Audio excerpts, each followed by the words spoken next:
isengesho ntirihomba, ibintu ntibihomba. Icyo ugafata nta nkama ikintu ndakuzaniye ntibishobora guhomba.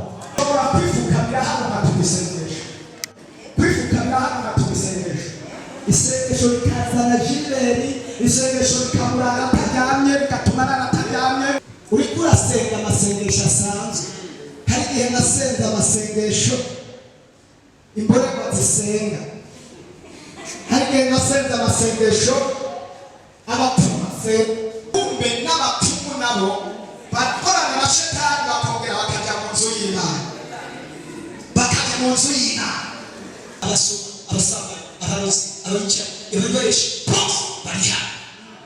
Amashengero yose kandi nuko ameze. Yesu adufashe cyane.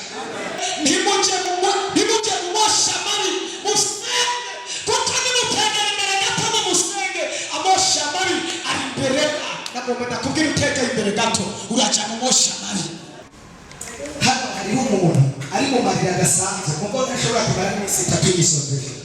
N'abantu benshi n'abapastori tubamo, n'abadiyakoni tubamo, n'abavugabutumwa tubamo, ibisata byose tubamo.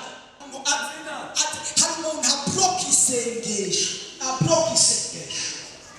naho yora avuye gusambana agakubita isengesho yarabifashe hano abloka ubutumwa kuburyo atamuye teme y'ikintu abantu bahundagana. Isengesho rikubita abantu mu karira, kandi avuye gusambana, kandi avuye kwiba. Ikizobikwereka ibyo byavuze ngo muzobamenyera ku byo baba. Uragomba kwitwara muruka ku ntebe yawe mukazi w'Imana. Egera imbere gato. Begeye amashuri ariko hari icyo atabamariye, begeye mu mazu meza n'imiduga myiza ariko hari icyo atakemuye. Ariko wambwiye ngo umuntu wese ndamubarire ibyo yiringiye cyangwa yizeye sivyo byamutabaye. Madamu wanje abasheta ikintu bita sheta, ariko ndavuga ngo ntacyo bitwaye. Mu rugamba afise no mu byonzi namenye ko isengesho atakirinanira. N'umugore wawe araguhinduka, n'umwana wawe araguhinduka. Uyu munsi hari abakozi b'Imana ubona bameze neza, utendeye imbere gato ejo bazohinduka. Uyu munsi hari abakozi b'Imana mwicara mumengana amahoro, ariko baraguhindukiye mu ibanga nka kumwe Mariya yabenga Yosefu mu ibanga. Mugenda namwicara namusange Imana yo mwiza. Umupasiteri murasangira y'abakurengera mu ibanga. Turakeneye kwegera imbere gato kugira ngo duhabwe amarore y'abanyakure, tumenye abantu bose batubengeye.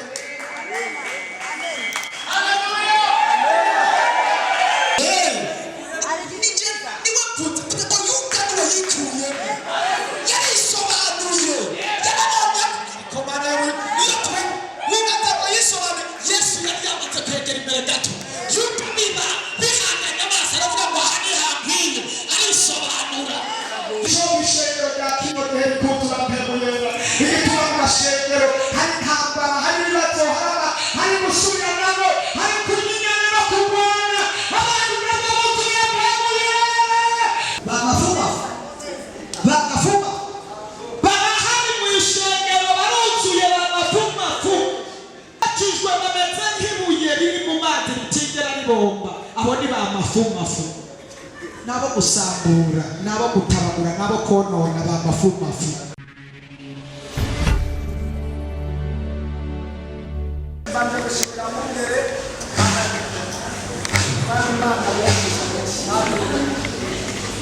Bona watwiyumviye ko tukaba muri iki kibanza iminsi miremire cyane,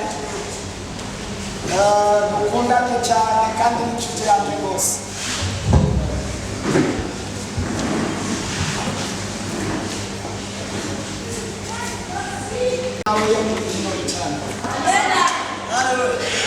Mazina nitwa Pastor Nduwimana Joseph, ndubatse, mfise umudamu umwe n'abana 11.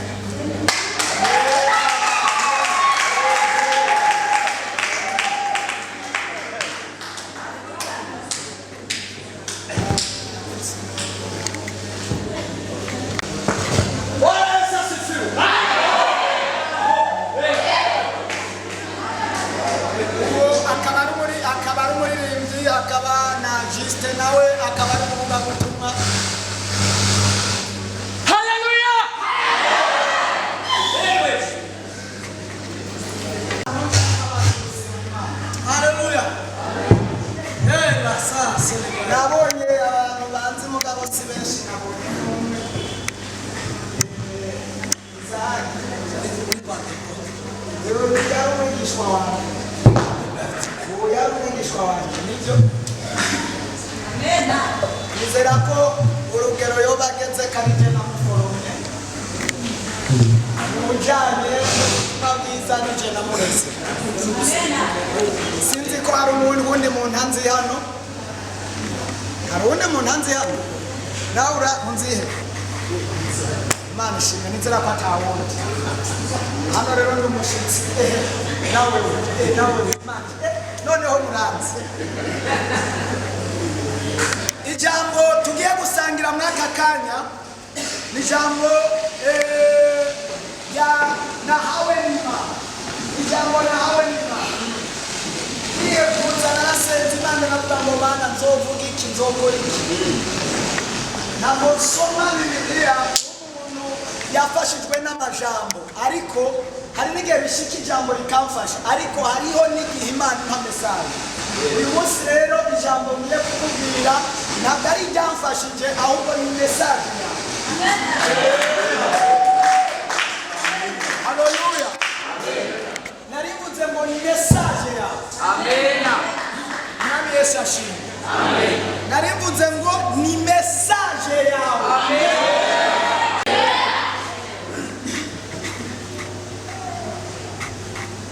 dusomere ijambo ry'Imana hariya muri Mariko igice cyaho ni cya 14 wereye ku murongo waho mugabo hari ikintu kitananiye haleluya nabonye abatunzi benshi bananiwe nabonye abadokiteri benshi bananiwe nabonye abahanga bose bize amashuri maremare bananiwe nabonye ibihugu byarurangiranwa ku bukire cyangwa ku bindi bintu byose bikomeye byananiwe ariko nasanze hari ikintu kitananirwa ikintu nasanze kitananirwa mu buzima ni ikintu bita isengesho ikintu bita isengesho haleluya amen isengesho ntiribora ibindi byose bishobora kubora ariko isengesho ntiribora haleluya niko nakubwira ngo isengesho ntirigirana isengesho ntiribora isengesho ntirizimira isengesho ntiritanga isengesho ntirihomba isengesho ntirihomba umuntu arashobora kudandaza agahomba umuntu arashobora no kwiga amashuri maremare bw'abakora akazi akazorora ataco Imana haleluya lord ebesiki note uje kukubarira ikintu kitananirwa uje kukubarira ikintu kinahomba ikintu kinahomba icyaha ugafata nk'ahama ikintu ndakuzaniye ntigishobora guhomba ntigishobora guhomba ntigishobora guhomba haleluya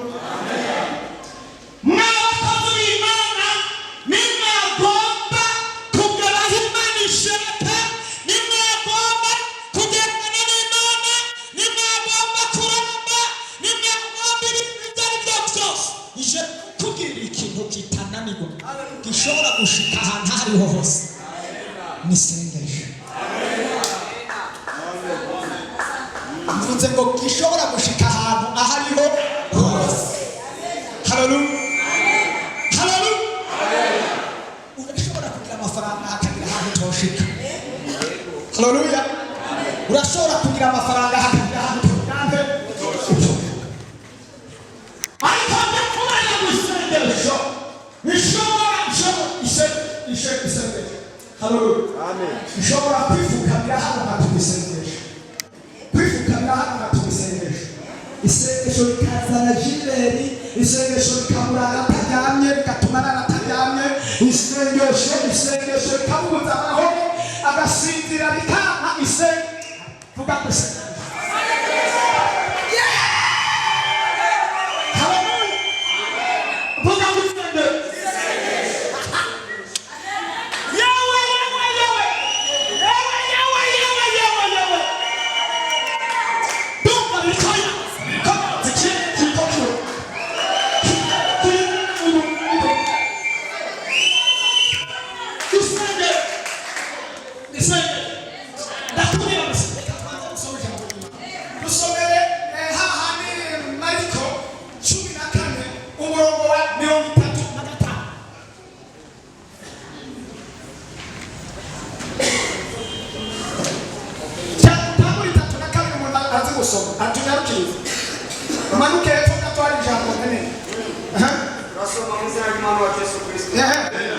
Yesu asengana umubabaro ari Getsemane. Iyo 32.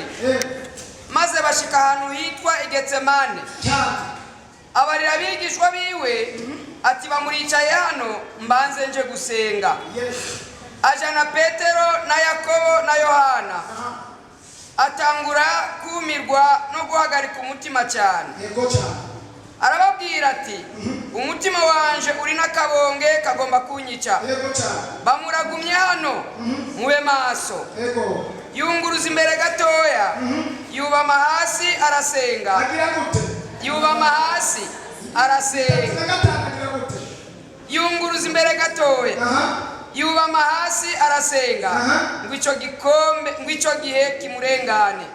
Asangwa bishoboka. Shaka ugereza gukomera amashuri Yesu. Ndakuzaniye ikintu kizokugeza aho utari bwagere. Yego. Ijambo ry'Imana.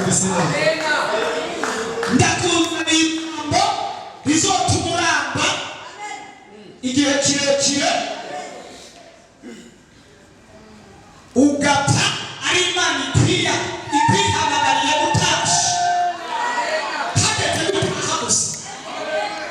Icyo. Haleluya. Ndakuzanira ikintu gishobora kugukura muri quartier udashaka muri quartier ushaka.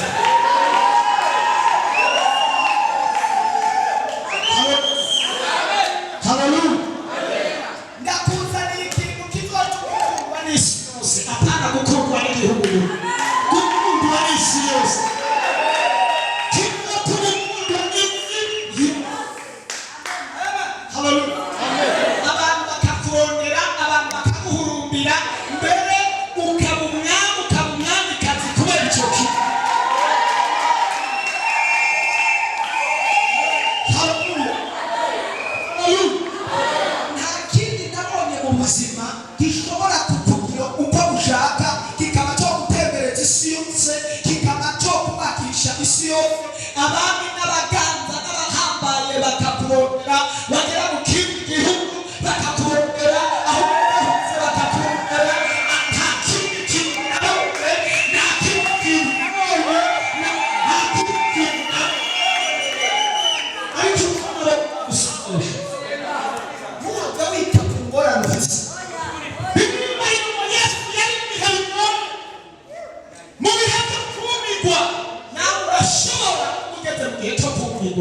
Bitewe n'ingorane urimo ukaba warumiwe.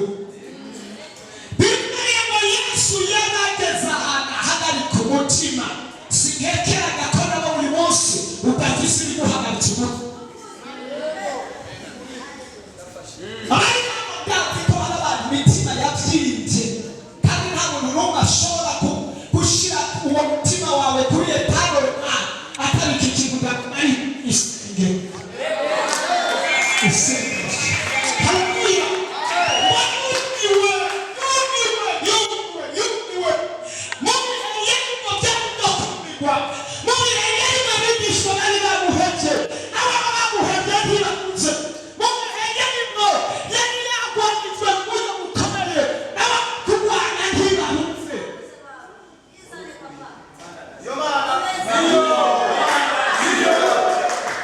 Haleluya.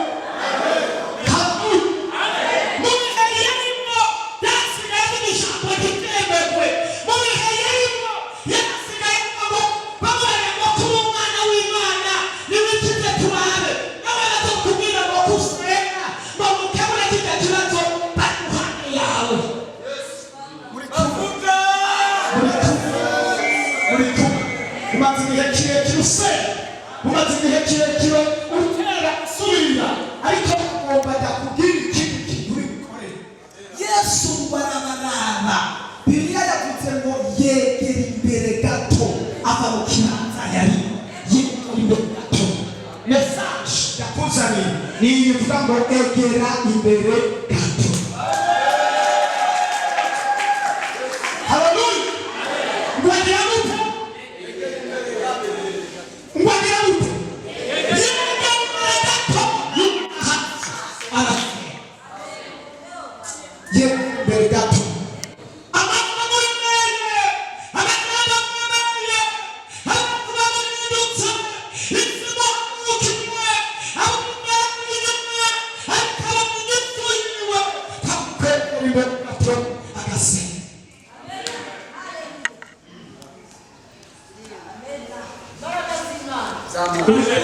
amasengesho asanzwe, uri kurasenga amasengesho asanzwe abandi bose basenga. Uri kurasenga amasengesho asanzwe. Hari igihe nasenga amasengesho imborerwa zisenga. Hari igihe nasenga amasengesho abapfumu basenga. Ku rusengero beruka kwakira umuntu yarozwe arabyimbuka mu buryo bukomeye, hanyuma agenda ku mupfumu numvise ngori mu gatumba amuca miliyoni 5. aramubwira ati no nyahano nitaramuka Imana ifashije nkakuvugura igice izi miliyoni 5 nzozicamo kubiri, igice cyose miliyoni 2.5 ndazirane awusengera nanjye nze gushimira Imana kuko arizo bifashije kukuvura. Narishatse kuvuga ngo kumbe n'abapfumu nabo bakorana na shetani bakongera bakajya mu nzu y'Imana. Bakajya mu nzu y'Imana. Bakajya he? Bakajya mu nzu y'Imana. Uzima hano ko hashobora kuba hari umupfumu. None gereke inzu y'Imana ni isoko. Aha abari isoko. Hano habari isoko. Abasoma, abasaba, abarozi, abica, ibikoresho bose bari hano. Amashengero yose kandi nuko ameze. Yesu adufashe cyane. Nasenze amasengesho n'ayabo bose iminsi myinshi cyane. Yesu nawe yabaragera igihango ngo ntibishoboka sino masengesho ngo yegere gato ngo asenga. Bibiliya yabaye ngo yegere aho teguye barabara hasi barasenga gwico gikombe kimurenga. Hari igikombe cyambeniwe kandi kugira kimurengane cyasabwa ko yegera imbere gato. Hari igikombe kiri imbere yawe ntigishobora kuhava utegera imbere gato. Hari igikombe kiri imbere yawe kidashobora kuhava bisabwa ko wegera imbere gato kugira ngo igikombe kikurengane. Amen. Hallelujah. Birasaba ko wegera imbere gato. Hari igikombe wagiye ku baganga, wagiye ku bateri, wagiye ku bapasiteri benshi, wasenga amasengesho ariko birasaba ko wegera imbere gato. Hallelujah. Birasaba ko wegera imbere. Ndakurahiye no kuri kuhora. Ndakurahiye. Hari tudashoboka naho woriye naho paka utegera imbere gato.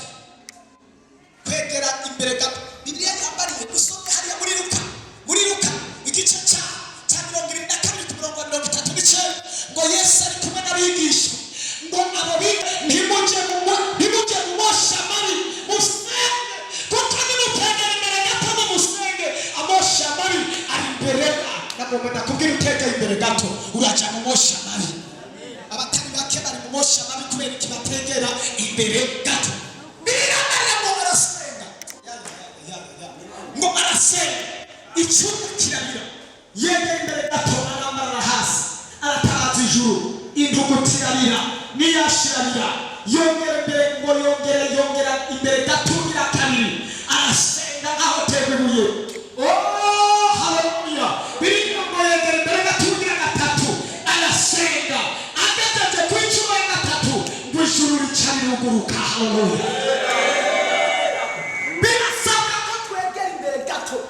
ijuru ry'uburuke.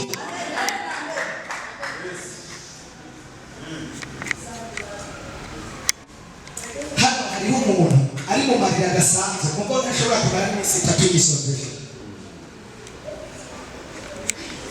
Hano hariho umuntu adashobora kumara n'iminsi 2 kuva mu gatondo agere ku mugoroba aryama atariye asubira abyuke mu gatondo ejo asubire atariye iminsi 2. Hano hariho abantu benshi pe n'abapasitori tubamo n'abadiyakoni tubamo n'abavugabutumwa tubamo ibisata byose tubamo ubutumwa gusa mugabo butagira ubushobozi. Yesu nawe yari umwana w'Imana mugabo kugira ngo atwigishe byasabye ko yegera imbere gato, yarasubirijwe byasabye ko yegera imbere gato kugira ngo abone ubutabazi, byasabye ko yegera imbere gato. Ubundi Yesu ari kubikora atari ikintu na kimwe akoze, ariko yaratwigishije, yarazi ko ahuramba aravuga ngo kugira ibi bibazo bikemuke aba bantu nabigishije ingene ibibazo bizokemuka yewe hari umuntu abroka isengesho naho yoravuye gusambana agakubita isengesho yarabifashe hano abroka ubutumwa kuburyo atamuye teme y'ikintu abantu bahundagana isengesho rikubita abantu mu karira kandi avuye gusambana kandi avuye kwiba ikizobikwereka ibyo Bibiliya yavuze ngo muzobamenyera ku byo bama. Haleluya. Icyo kizokwereka amasengesho atarimo kwegera imbere gato abura ibyaha. Urasenga mugabo ntubone ibyaha, urasenga ariko ntubone ibyaha. Ni hamwe n'abacavuga ngo Imana senga ntiyumva, Imana senga yarantevye, Imana senga ukamenya. Aba bagatangira kuvuga ngo ndagenda bivuyemo ahari naracumuye. Oya, urakeneye kwegera imbere gato. Haleluya. Imana yambariye ngo ndababwiye muve mu bintu mumenyere mwegera imbere gato. Imana n'ubwiza.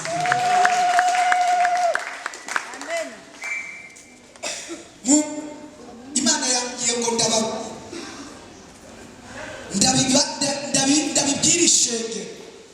Imana yambariye ngo muve muri ndabimenyereye. Umuntu wese mu bintu byabimenyere ahagarara ahantu arira, nimba agomba kubona, nimba agomba kugendana n'Imana, nimba agomba ko amasezerano y'ushika, nimba agomba ubwiza bw'Imana, nimba agomba mpemye, nimba agomba ko Imana imwibuka. Yambariye ngo ndababwire umuva mu bintu bya kamenye wegera imbere gato urabona ubwiza bw'Imana. Yesu aduga ku musozi adugana n'abigishwa biwe kubera yari yegera imbere gato ku musozi ngo niba basenga ijuru rirunguruka bariyaboneka. Abigishwa baravuga ngo Yesu bitubere byiza ahantu tuhacisa ngo twigumire hari ubwiza bw'Imana bwari buje ku muntu yegera imbere gato. Iyo umuntu yegera imbere gato hari ubwiza bw'Imana. Iyo umuntu yegera imbere gato abona ibyo atari bwabo, yumva ibyo atari bwumve, avugana n'Imana, imiryango iruguruka, Imana imuhunga n'abakure, Imana imuciye inzira, abadayimoni birimba icyobo, Imana ikaza ikaba igiparugwa.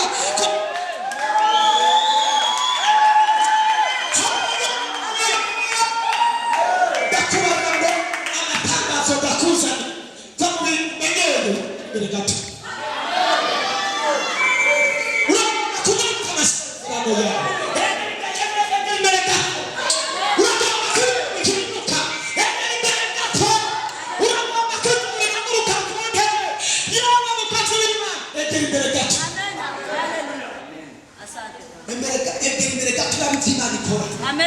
Egera imbere gato uramutava mu ijuru.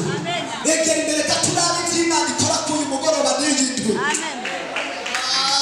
Haleluya. Egera imbere gato abakozi b'Imana. Ariko Imana yongeye ngo aho nyine wisuzume wegera imbere gato. Ariko twumva watera haleluya.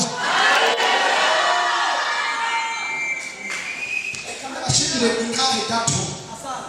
intahe gato cyane. Haleluya.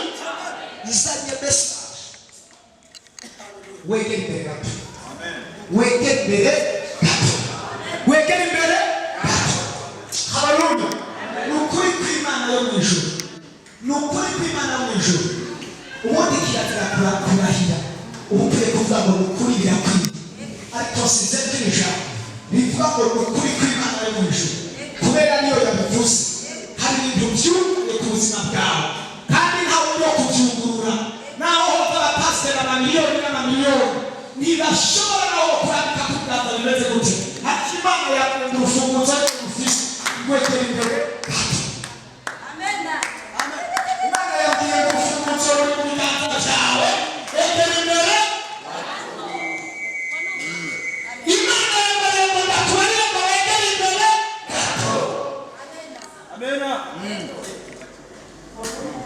Imana yabwiye ngo ndagutamirize. Wegere imbere gato. Ukukozi kirakemuka. Wewe wegere imbere gato.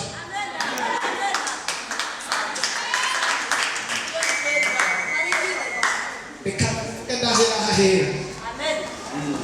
Kandi ndabivuga hahera.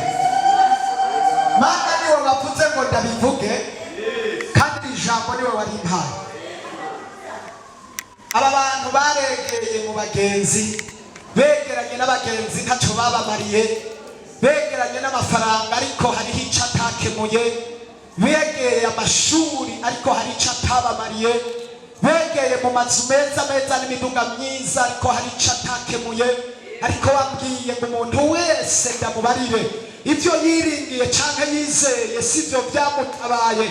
Ariko wambariye ngo uje gukora ku muntu aza kwegera gato akumva icyo uvuganye nawe akegera gato. Ndafukamye rero ahahe muri cyane cy'umukozi wawe yashize hano byashengero aribwo bwa mbere mpagazemo. Ndamuhamagaye Mana mvuga ngo umuntu wese ari bufate ingingo yo kwegera imbere gato uca umushitsa kw'ibyo wavuze. Inyishu zirahari ariko igisaga n'ukwemera icyo Imana ivuze umuntu akegera imbere gato. Aba bantu urabakunda ariko gisabwa ngo begere imbere gato. Na wewe wabaye imfura yo kwegera imbere gato. None ndabivuze mfukamye hano uwugomba byumve uwugomba bikore niwe wambariye ngo ndababwire begere imbere gato. Ibirwanya birahari, intambara zirahari, ibisungaraza birahari. Ariko abantu barushiriza kwegera inyuma gato aho kwegera imbere gato. Hari ingana barushiriza kwegera inyuma gato aho kwegera imbere gato.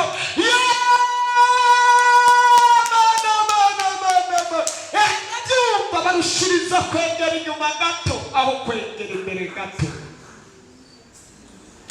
Biragenda gute ko aba bantu baguma begera inyuma gato? Biragenda gute ko begera inyuma? Biragenda gute gamana? Yewe mbega aba bantu ndababwire gute? Mana reka ubashoboza bari hano ubahe kwegera imbere gato.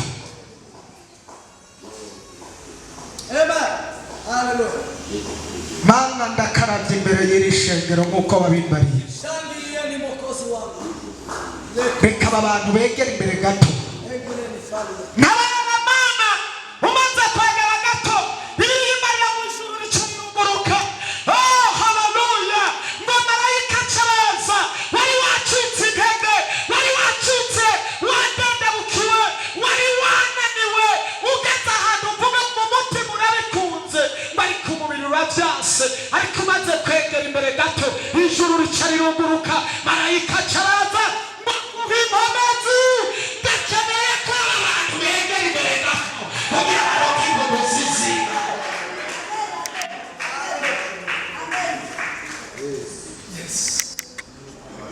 Yes.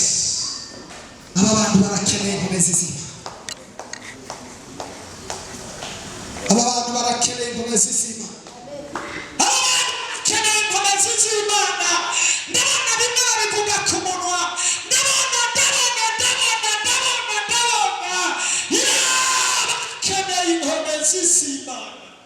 Imana ubahe kwegera imbere gato mu kugusenga, ubahe kwegera imbere gato mu masengesho, ubahe kwegera imbere gato mu buzure bw'Imuyera, ubahe kwegera imbere gato mu bahishurirwe nawe ubugombe bwawe.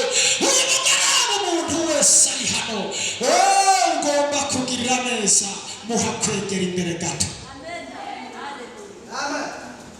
Ndagushimiye kuri Imana uri hano kandi ugiye gukora mu izina rya Yesu. Ndagusabe wegere imbere gato.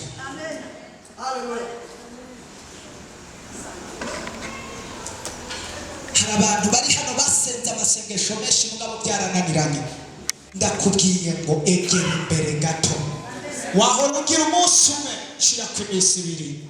Wahora ugira iminsi 3, shira ku minsi 4. Wahora ugira iminsi 5, isonzeshe wihererane n'Imana.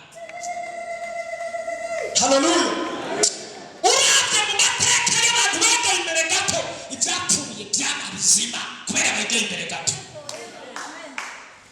Ndabona umugabo umwe yitwa Morodekayi ariko aravugana na Esiteri, abayuda buca bicwa bahagaze ku gakano, birinda ngo begere imbere gato, bagira amasengesho y'iminsi 3, bishura biramenyekana, n'Imana ikirahindura ibintu, abagomba kuba ku gakano bahagararako kubera begera imbere gato, bashika mu bwiza bw'Imana.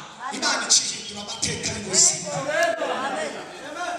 Niko navugana n'abantu bamaze kubyumva. Amen. Haleluya. Haleluya. Nakubwirwa amafaranga arananirwa, ariko hari ikintu kitananirwa. Ndiyo baba, ndiyo. Haleluya. Hari ikintu kitananirwa. Igihe kimwe abadayimoni baranteye batera madamu wanje, baramutera, madamu wanje arahinduka, madamu wanje aba shetani. Ikintu bita shetani, ikintu bita shetani, madamu aba shetani. Ariko ndavuga ngo ntacyo bitwaye, mu rugamba afise no mu byonzi namenye ko isengesho atakibinanira, kandi isengesho ataho ridashobora gushika. Fata umwanya wo gusengera abadamu, ndegera imbere gato byagutosha. Haleluya.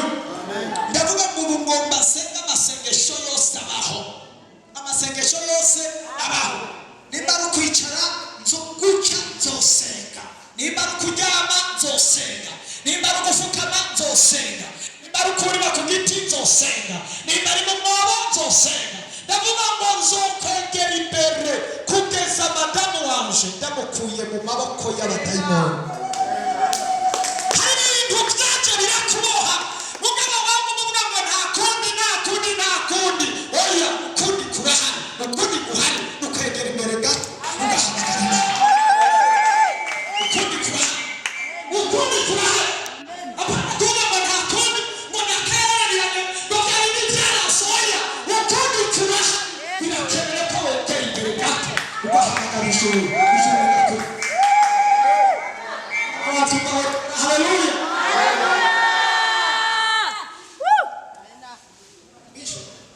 Madamu wanje uramuzi, yarandaje hanze inshuro nyinshi. Narabikubwiye, niwe yakuye. Imana ishimwe. Yarandaje hanze inshuro nyinshi, yaransutse kw'amazi inshuro nyinshi, yaransutse kw'amazi, yarandajije ubusa inshuro nyinshi, nasumye, nakoze ibintu byose bibaho. Nagomba kumubwira iyo shetani aje, n'umugore wawe araguhinduka, n'umwana wawe araguhinduka. Nicyo bituma ndababwira ngo bene data abakozi b'Imana, uyu munsi hari abakozi b'Imana ubona bameze neza, utendeye imbere gato ejo bazohinduka. Uyu munsi hari abakozi b'Imana mwicara mumenga n'amahoro, ariko baraguhindukiye mu ibanga nka kumwe Mariya yabenga Yosefu mu ibanga. Mugenda namwicara namusange Imana yo mwiza. Haleluya.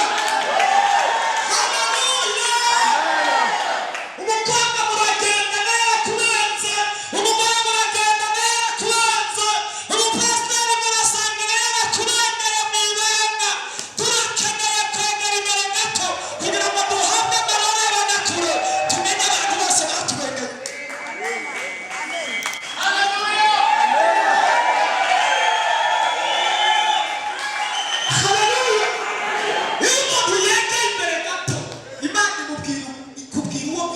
kamukubarira akakubera akamusubira nawe ukamubenda wamumenye ukagera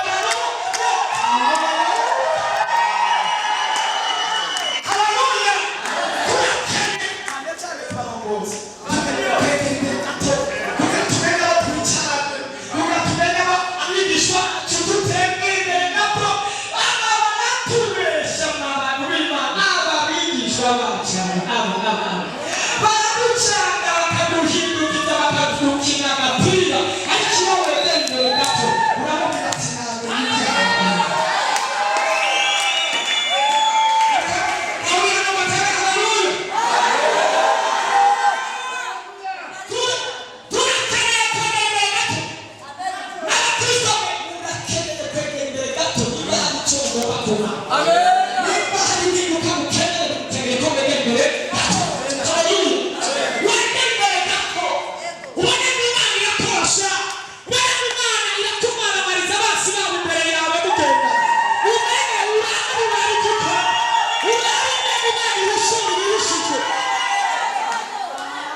ziramuhindukiza nawe hari abagenzi bari baje mu matwi yawe hari abagenzi mugenda natari beza Yesu adufashe cyane reka ndagusabe ugeze hariya muri Luka 23 ku murongo wa 39 Yesu arabya abigishwa ngo asanga bari mu mubiri bariko barashinzira Yesu aravuga ngo abasina ugendana nabo ngo atandukana nabo yegera imbere gato nagomba kubwira hari abantu mudakwiye kugendana tandukana nabo yegera imbere ijambo ntibatumvise neza tandukana n'abagenzi babi wayugira imbere haragenzi bamukwega bakamusura inyuma wayugira ukatira hariya abandi bakamukwega tandukana n'abo bagenzi wegera imbere n'ukisabira ubundi inyigisho sinojyamo beke nabwo kuvuga ko ishengero rigizwe n'imibiri mu migwi itatu ishengero ryose riri hamwe rigizwe n'imigwi itatu umugwi wa mbere ni umugwi w'abantu buzuye mpemu yera wa wundi hariya mu byaya mu baroma havuga ngo abaromborwa na mpemu w'Imana nibo bana b'Imana uwo ni umugwi wa mbere iyo ari ishengero ryegera imbere gato ryuzuye ku masengesho ryuzuye ku masezerano riri ku karago rirongowe n'akarago n'ijambo ry'Imana rirongowe n'akarago n'ijambo ry'Imana ishengero ry'abantu n'ijana abantu n'ijana uzosangamo abantu buzuye mpemu yera barongorwa na mpemu yera hagati ya batanu kugeza ku rwibutso bane batanu kugeza ku abo ibibaranga n'ibiri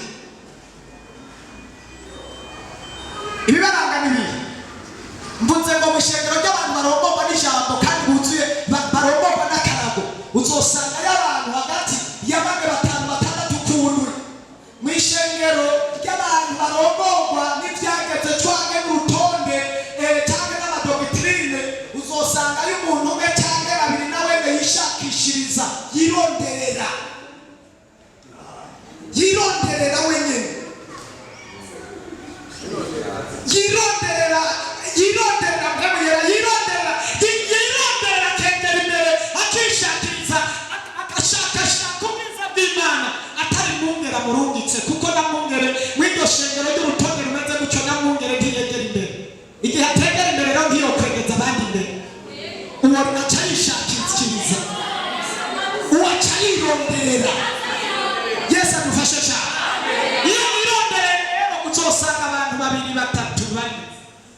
batatu buzuye mpemu yera. Ndaza kuvuga ikibaranga ikintu kiranga umuntu yuzuye mpemu yera aca bugufi. Ikigira kabiri arumvira. Ikigira kabiri yumvira impanuro igikorwa cyose akora agishira mu bamurongoye. Umuntu yuzuye mpemu yera. Umuntu yuzuye mpemu yera acunguye mwako kanya ntazorindira ku wa mbere no ku wa gatatu kuko mpemu yera iri muri we imubuza amahoro ataka kurondera umukozi w'Imana cyangwa wapfuye ikintu akatavuga ati mbabarira ndabuze amahoro ndumva umutima wumvamo ndumva umutima wasohoka sinshobora kuryama mbabarira ndihanye nakubesha cyane yamushumba nakubesha natsumuye nakubwiye ibitari byo. Uwo ni umuntu yuzuye mpemu yera. Abo bantu ufise abangana iki ni inyishu yawe. Haleluya. N'umuntu atari Imana atawumusubitse mpemu yera aramubwira ati kurusengero hari ikintu gikeneye. Mpemu yera aramubwira ngo abakozi b'Imana hari ikintu bakeneye. Mpemu yera ikintu kitaravugwa hano kubera iyo mpemu igukoresha n'imukoresha wewe aba yamaze kubimenya. Arararira kubw'ishengero, arararira kubw'abantu bariko barakora ibyaha, arararira kubw'umurimo utari kuragenda neza, abuzwa amahoro n'umurimo w'Imana. Uwo ni umuntu yuzuye mpemu yera.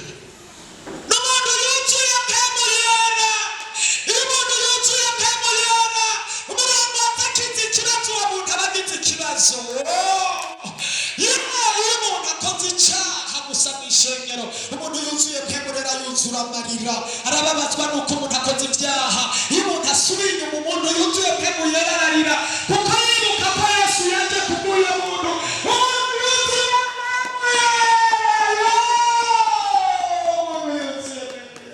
icyo ishengero rya kino gihe rikuzura kwemurera igituma mu mashengero hari intambara, hari ibibazo, hari gusubiranamo, hari kumenyana no kurwana.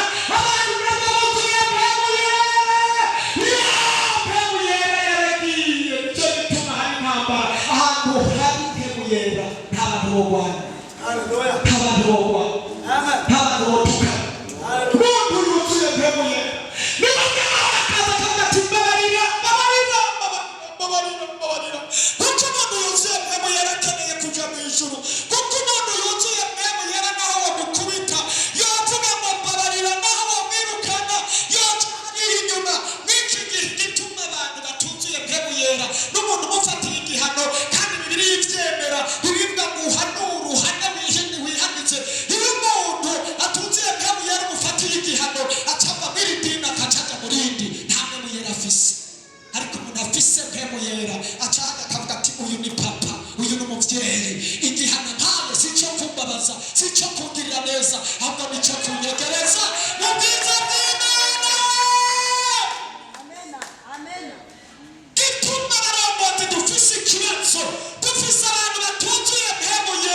abakozi b'Imana turananirwa kenshi nicyo gituma n'umukozi w'Imana mwibuke Mose ingorane yahuye nazo igira atari bwagire bwamuyera baramubabaje habaye akabazo gatoya aca kubita ibuye aca ararimenagura yarahagije mpemuyera umuntu adafise mpemuyera yuzuye ibishavu ariko umuntu afise mpemuyera ati yo mbabarira mwanya wagiye neza gigo papa sinshobora kuvuga ibice byose ngo ndabihetse ariko nari mbize ngo umuntu yuzuye mpemuyera ibimuranga mu cyama k'ibyo nari kuvuga ibindi reka mvuge umugwi wa kabiri umugwi wa kabiri n'uwo abantu bita Kazuyazi dusoma hariya mu byagishowe Yohana ngo kudakonje ntubire ngomba ndakundaho abantu benshi Imana yaramaze kubadahwa hakume Yona urufi rwamudahwa kubera na Kazuyazi abo bantu bangana ikishengero wishengero ry'abantu 100 uzosanga y'abantu bashika 50% cyangwa 60% bakazuyazi cyose murirane nk'abantu bakazuyazi ukagira abantu 60% iryo shengero ryopfa hegero ryahe akazuyazi reka ndakubwira akazuyazi uzokurikirana amazi y'akazuyazi afise ubuzi bubiri gusa icyambe akazuyazi bakogesha inzoya icyo bita impinja akazuyazi bakogesha impinja ikigira kandi akazuyazi bakogesha umuntu agwaye bisigura iki umuntu w'akazuyazi abakiri uyoya mu ntego no mu gakiza umuntu w'akazuyazi abagwaye nicyo bituma akenera amazi yo kogeshwa amazi y'abagwaye kuko abagwaye mu buryo bw'ikamu abagwaye ntashobora guhindura abantu umuntu w'akazuyazi asanze ahantu hatari integere niwe ajya turaja amazi iyo batanguye amatangazo abavuze kurya ariko yama usanga w'akazuyazi umurongozi ari hano avuga ibikorwa bizokora uw'akazuyazi nawe ari hariya aba yatangujiye iyindi shengero n'ayandi matangazo n'ayandi makuru aho mu rusengero abona akazuyazi kandi abo usanga y'abaririmbyi usanga y'abavugabutumwa usanga y'abapasitori akazuyazi nibo dufise benshi n'iki gihe dufise abantu bitwa akazuyazi uw'akazuyazi n'umurundi kamugikoma ngo agende aravuga ngo nawe cyangwa hariya ni hari uw'akazuyazi avuga ngo nkeneye gukora hasi ngo hakora nkeneye kuja hasi ngo haja nkeneye uw'akazuyazi Imana ikurinde akazuyazi haleluya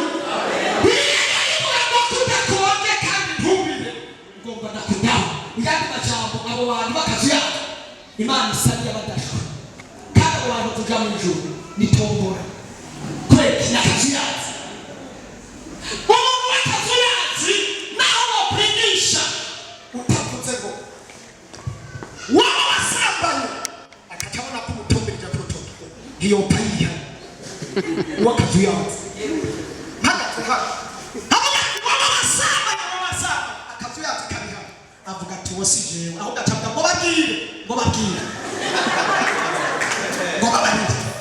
uwo ni akazuyazi avuga ngo babarire uw'akazuyazi kizomutera kwihana uramuraba gutya mpemuyera yaba umutumbereje ko ukavuga ati wowe w'umunyabyaha ati yambonye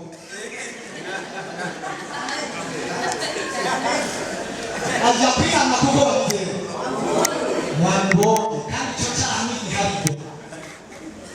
n'igiharigwa gutinya ko bakubonye icyo cyaha n'igiharigwa icyaha giharigwa ni icyaha kiva mu mutima umubabaro w'icyaha kumva umubabaro w'icyaha wakoze mu mutima atamuntu akuvugishije atamuntu akubwiye kavuga ati ndagowe unyonga z'Imana mboneka gute ndagowe mbega nokabojahe ndagowe nahemutse nari umwana w'Imana none nabayumvashe ndagowe ukifatira ingingo kavuga ati Imana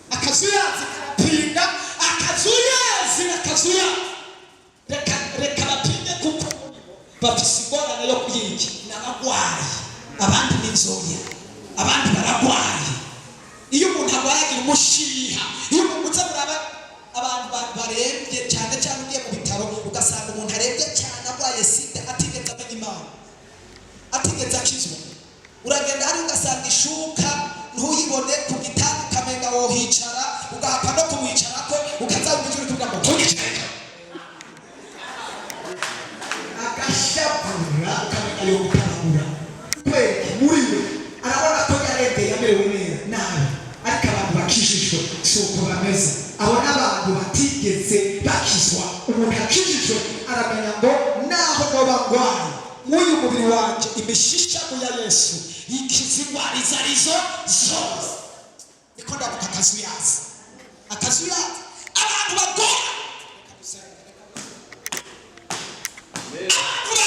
n'abambere n'akazuyazi ntibashobora gukizwa ntibashobora guhinduka n'akazuyazi akazuyazi kararuhija akazuyazi kararuhija abakozi b'Imana reka mvuge akanyuma cyangagure abadusenga umunota ibiri yonyine sigaye uwanyuma umugwi wanyuma n'abantu bitwa ba mafumafu kwishenge babaho bagati mafu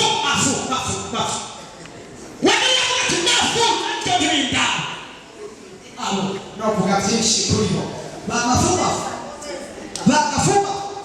barahari mu ishengero baruzuye ba mafumafu barabatijwe n'abandi binge ngo bashike barabatijwe bameze nk'ibuye riri mu mazi ritigera ribomba abo ni ba mafumafu nabo gusambura nabo gutabagura nabo konona ba mafumafu reka twirenganire nari naruye kwiyofa ariko sije nari mfise n'iri jambo rivuga ngo nimba ugomba kw'Imana kugira neza egera imbere gato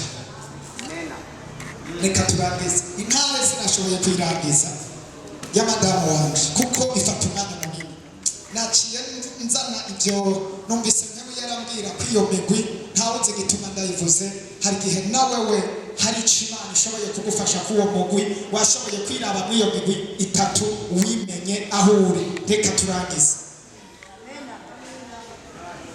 tugomba turangize intahe umwanya wagiye iminota bampaye maze kurenza ko iminota ine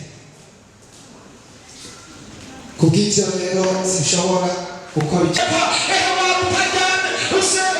usanga amasengesho ay'abandi bose amasengesho yawe ubyuka udasenze urara udasenze uvundura ukugenda ushobora gupfukama numara amasaha abiri upfukamye uriko uravugana n'Imana ushobora gupfukama numara amasaha atatu uriko uraganira n'Imana Imana yogukorera iki Imana yobana nawe Imana yawe Imana yokorana nawe gute Danieli wacharugurura imiryango awusubiza gupfukama yegera imbere nicyo gituma batera mu ntambwe intambwe ntizamujya yari yegera imbere ba Daniyeli ba Esiteri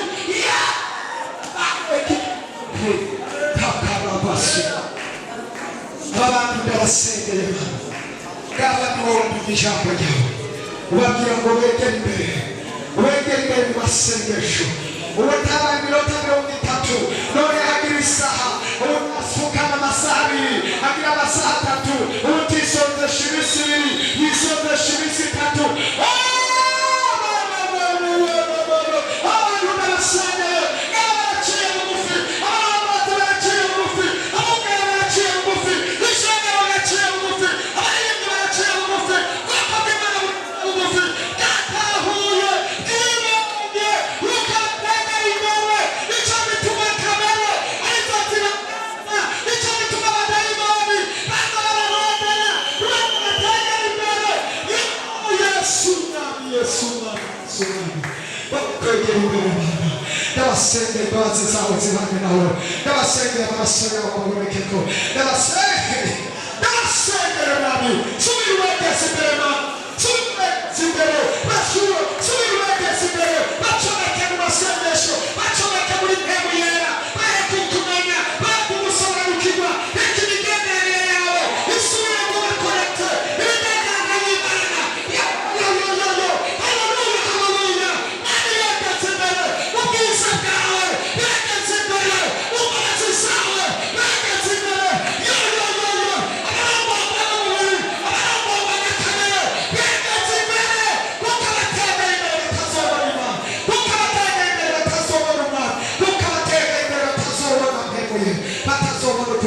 kwawe umuririmbyi yavuze ngo uboneka amaraso n'umitumye byaha utumwita umugororotsi Mana ndagushimiye kuturirimba amaduka twegeze imbere urakoze n'ushimwe urakoze n'uhabwa icyubahiro aba Mwami ubagirira ubuntu muri byose urakoze ndagushimiye ndagukomeye amashyi n'impundu n'izina rya Yesu agomba kubukizwa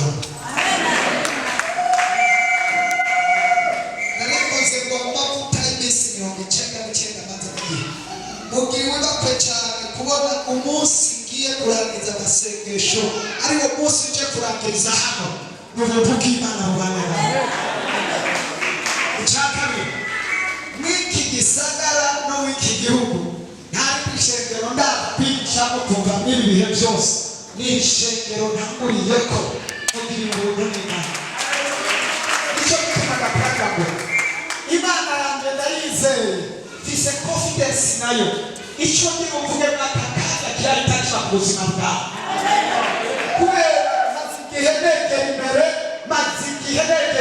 icyo gituma Imana yanjye yabwiye ngo ndakubwire wegere imbere ntacyo dupfa n'Imana iminsi 90 ntajya ndagomba mu cyatumye ntajya uyu munsi kikubera inyinshi y'ikibazo cyawe haleluya ndasengera ibintu bibiri icya mbere n'indwara icya kabiri n'umutwaro haleluya icya mbere n'indwara icya kabiri n'umutwaro ndabivugiye hano uku ni ukwezi k'umunani uyu mwaka utarahera Imana irabikemuye ibibazo byawe ndabivugiye hano uyu mwaka utarahera uyu mwaka umutwaro imbere yawe ntawuzi uyu mwaka utarahera uyu mwaka cyangwa ku kwezi utarahera ushobora kunterefona ukambwira ati birakoze ukwezi sefiri ni uko nyine bitwara uko nyine uko kwizera kwawe uko nyine bigiye kuba uko nyine ariko ndagusaba nawe wumvire iki jambo ry'Imana ryavuze ugende uraba mu minsi wari umaze gusenga uce wegeza ko iminsi uretse ko iyo wari umaze gukora birahita bikoreka uku kwezi nyine niba wumvire icyo Imana yavuze wowe wumvire icyo Imana wegere imbere ho gato wumvire icyo Imana yavuze hama nk'uko bivuze mu kwezi urabona igitangaza ese muntu reka mwese muhagurutse jewe ni connecte n'ubwiza bw'Imana kandi ndabizi neza mugabo nawe connecte ku cyo Imana yavuze wisuzuma urabe aho ugeze ku rugero wewe uzi kugezako umaze umunsi umwe umaze iminsi ibiri umaze iminsi 3 isozesha hari n'umuntu adashobora gufuka gutya afukamye wamara amasaha ariko arasenga ni benshi cyane amasaha 2 cyangwa amasaha 3 uri kuravugana n'Imana iminota basi gatuda basi gatuda iminota 10 uravuga amasaha none iminota 10 utashoboye shitani usomye hariya mu byasho mu badefeso igice cy'icumi ngo kuko abo tubigana atari inyama n'amaraso ari abakuru baganze y'isi n'ubwiza wewe udashobora kurasa iminota 10 kurasa umwanzi ugashobora kubigana n'abakuru wumbire rero icyo Imana yavuze wegere imbere gato hama Imana ikora umunsi muza gutegura amasengesho mubwire muze turi kwanda amasengesho amena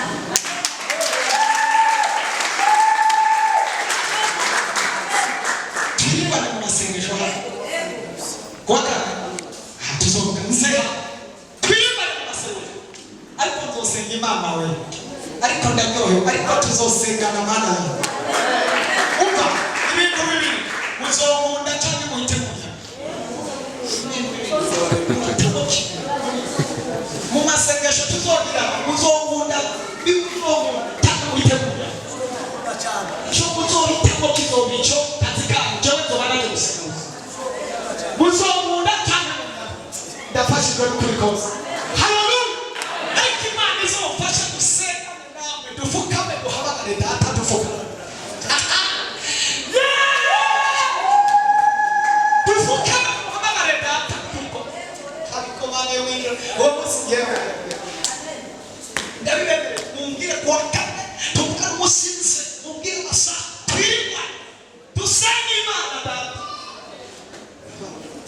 ndafashije haleluya ngiye gusenga ngiye gusenga ibi bintu bibiri umutwaro niki n'indwara niba urwaye urafata arwaye niba ufite umutwaro ukuboko kwawe gushyira hejuru gusa nta bindi iyi Imana iri niba ari umutwaro ushyira amaboko yawe uvugane n'Imana iby'uwo mutwaro ugati Imana jewe sinshoboye wowe urashoboye ndataritse ibiganza kujya gucikora aho n'umutwaro udonda ku mutwaro si umwanya munini turi buvuge n'amajambo atatu gusa Imana itikemuye igikemuye niba urwaye fata urwaye si umwanya munini wo gusenga uyu munsi si deliverance ariko uyu munsi ngiye ndategeka sisa mu mavuta Imana yampaye ndategeka sisa mu bushobozi bw'amavuta Imana yampaye ndategeka indwara urwaye isohoke mu izina rya Yesu.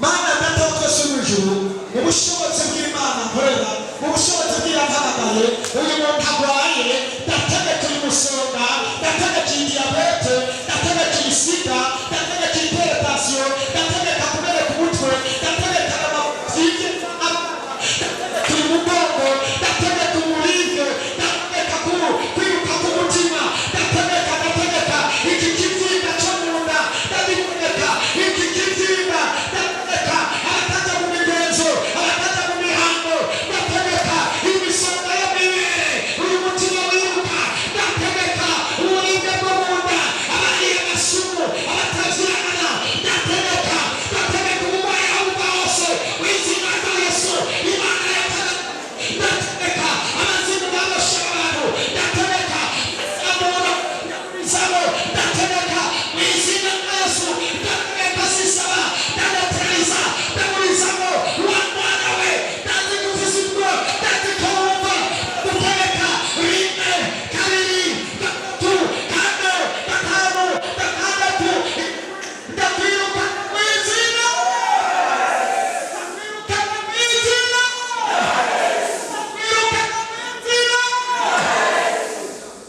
Mana ndasengera umutwaro umwe wese urabona icyo umugombako uyu mwanya ndategeka mu butwari wampaye mu bushobozi bw'isezerano niwe ukwega amafaranga niwe uzana mariage niwe uzana parasera niwe uzana amasezerano niwe uzwishyura amadeni niwe uhindura amateka w'izina rya Yesu yari imitwaro utagira aho kuba utagira inzu utagira parasera ufise ibibazo utabyara ndategeka ubushobozi bugaragara reka bugendagende iyi mitwaro ndayisengere umuntu wese mwami abataritse amaboko aricarika bakwereka abatagira akazi abatagira icyo gukora ndategeka niwe wakurega amafaranga wabuze gukamagana ndakwitaba wabuze gukaraza nanjye ndabatabara nanje ndahamagaye Mana abantu ndaremera ibitangaza abishyura amadeni wishyure abarushe baruhuke abatabona ibigambo abari mu bibazo bitandukanye abafise imanda bariko baraburana ndategeka kuko begera imbere wizina